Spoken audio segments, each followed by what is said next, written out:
Hoy vamos a hablar de varios líderes mundiales que en algún momento fueron aliados de Estados Unidos antes de que las relaciones se deterioraran drásticamente. Charles de Gaulle.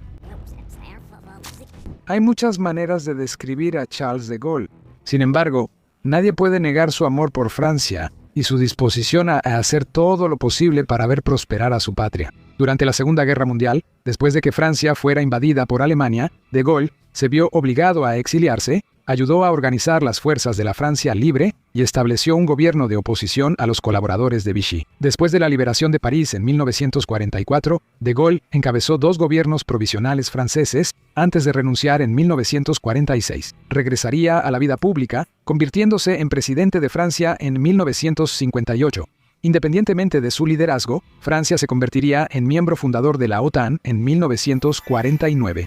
Este fue el meollo de la ruptura. Aunque la OTAN es una alianza entre varias naciones, practica un mando integrado, lo que significa que hay un solo líder para sus operaciones militares, lo que, en la práctica, significa que las distintas naciones y sus fuerzas armadas estarían subordinadas a Estados Unidos. Si Charles de Gaulle se mantuvo firme cuando su país fue invadido por los nazis, no había manera de que fuera dominado por sus aliados. Su visión de una alianza era la de naciones independientes trabajando juntas, compartiendo planes y recursos durante tiempos de guerra. Ser subordinado a otra nación y depender de ella para la defensa nacional le resultaba aborrecible. Esto formaba parte de una preocupación mayor sobre la dominación estadounidense en la política de la Guerra Fría, lo que reducía la autonomía de Francia en el escenario internacional. Una alianza podía aceptarla. ¿La sumisión?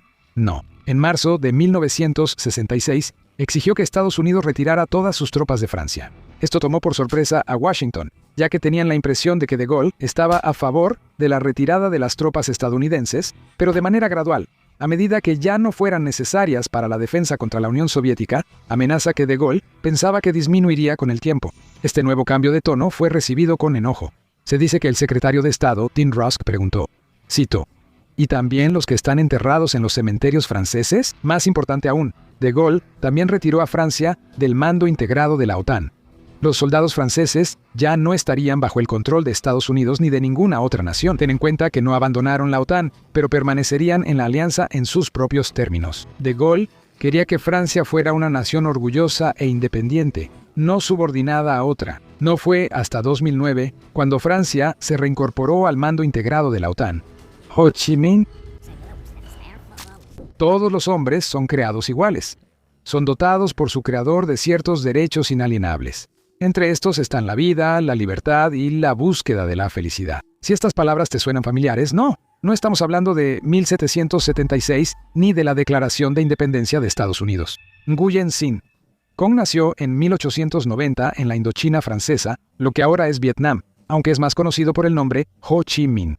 Después de recibir una educación, trabajó a bordo de un barco de vapor francés y viajó por el mundo, viviendo en Boston, Nueva York, Londres y finalmente París, donde se convertiría en un nacionalista de su Vietnam natal. En la década de 1920, adoptó el comunismo y continuó con su activismo antes de que estallara la Segunda Guerra Mundial. Indochina fue invadida por los japoneses, y Ho Chi Minh formó parte de la resistencia contra la ocupación japonesa. Durante la guerra, fue asistido por la Oficina de Servicios Estratégicos, precursora de la CIA. Trabajando con la OSS, él y sus hombres fueron un dolor de cabeza para los ocupantes japoneses. Fue en esta época, así como por sus experiencias internacionales previas, que desarrolló una enorme admiración por los ideales estadounidenses. El 2 de septiembre de 1945, el día en que Japón se rindió oficialmente, Ho Chi Minh declaró la independencia de Vietnam de Francia e incluso comenzó su discurso con el preámbulo de la Declaración de Independencia.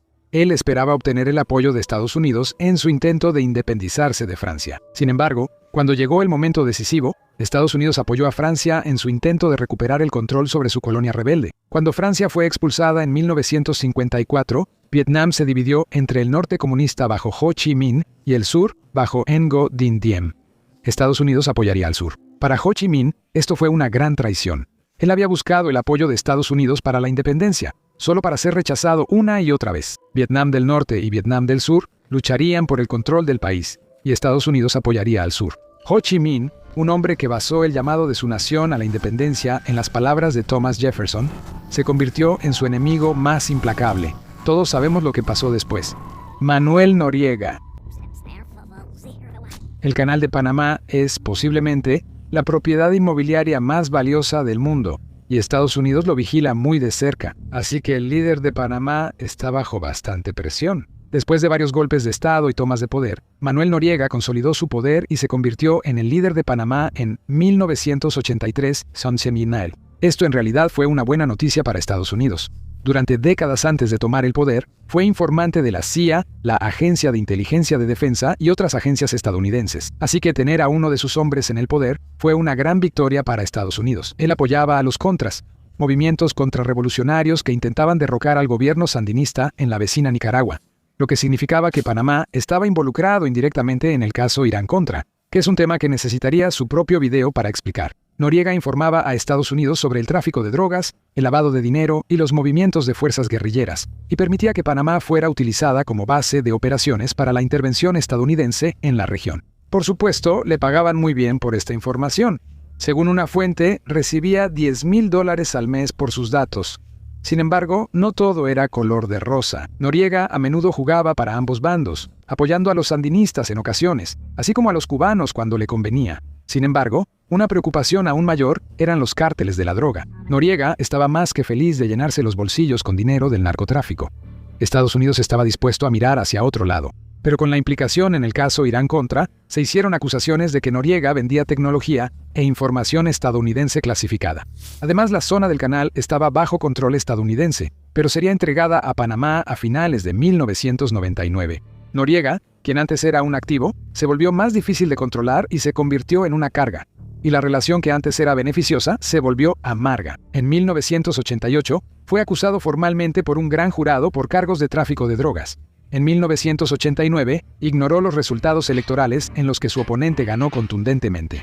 Y esa fue la gota que derramó el vaso. En 1989, Estados Unidos lanzó la Operación Causa Justa. Noriega huyó a la Embajada del Vaticano, donde fue rodeado por tropas estadounidenses y se rindió días después. En 1992, fue condenado por narcotráfico y lavado de dinero en un tribunal federal de Estados Unidos y sentenciado a 40 años, aunque la condena se redujo a 17. Después de su liberación, permaneció en prisión ya que fue condenado en ausencia por un tribunal francés. Finalmente sería devuelto a Panamá, pasando el resto de su vida en prisión hasta su muerte en 2017.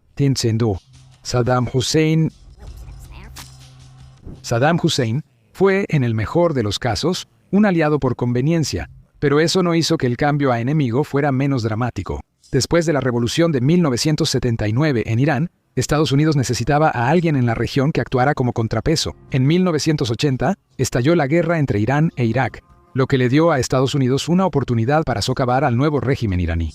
Oficialmente, Estados Unidos era neutral en el conflicto. En realidad, ya había comenzado a compartir información de inteligencia obtenida de satélites espía con el liderazgo iraquí, incluso antes de que se estableciera una relación oficial en 1984. La CIA tenía información sobre los programas de armas químicas de Irak, pero hizo la vista gorda, ya que debilitar a Irán era una prioridad mayor.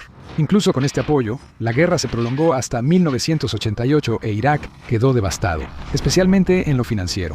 Con una deuda enorme, Saddam Hussein autorizó la invasión del vecino país de Kuwait. Esto fue un error de cálculo fatal. Después de que las negociaciones fracasaron, Estados Unidos encabezó una coalición multinacional para expulsar a las fuerzas iraquíes del territorio kuwaití. Unos años antes, compartían información de inteligencia, pero pronto, una campaña aérea de un mes destrozó a las fuerzas iraquíes, y cuando las tropas terrestres fueron desplegadas en Kuwait, Irak fue derrotado en cuestión de días. Saddam Hussein, quien alguna vez fue un aliado por conveniencia, ahora era un enemigo intransigente. Después de una década de tensión, que culminó con las preocupaciones sobre que Irak almacenaba armas de destrucción masiva, en 2003 otra coalición, liderada por Estados Unidos, buscó derrocar a Saddam Hussein del poder. En diciembre de ese año, Hussein sería capturado cerca de la ciudad de Tikrit, puesto bajo custodia, sería juzgado y en 2006 sería ejecutado por crímenes contra la humanidad. Sería sentenciado a la horca y encontraría ese destino en diciembre de ese año. Estos ejemplos pueden parecer cínicos, pero sirven como recordatorio de que la geopolítica es compleja y siempre está cambiando, y que un amigo hoy puede estar en la mira mañana.